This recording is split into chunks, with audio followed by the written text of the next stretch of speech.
Hey Algebra 1, Mr. Shafter here to take a look at how the symmetry of a parabola can help you generate more coordinate points. So if we found these 3 points so far, you're going to realize that's not enough to make a parabola, right? You need more points. So let's go ahead and put these in a data table. We'll put the vertex right in the center, and then we'll pull a box around it. This is the vertex. So if we move one coordinate to the left, the point is 0, -3. That's one space away.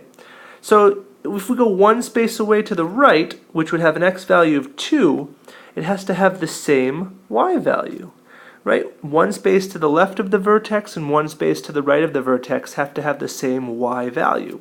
So that just gave us a new point, 2, -3. Neat.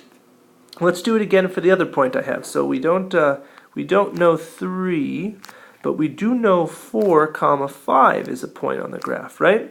So how many spaces away is the x value of 3 from our vertex? The x value of 4 from our vertex. I was thinking because it's 3 spaces away, right? That's one jump, here's the second jump, here's the third jump. So I know if we move 3 spaces away in the other direction, so one jump is 0, a second jump would be -1, the third jump would be -2, so we don't know -1.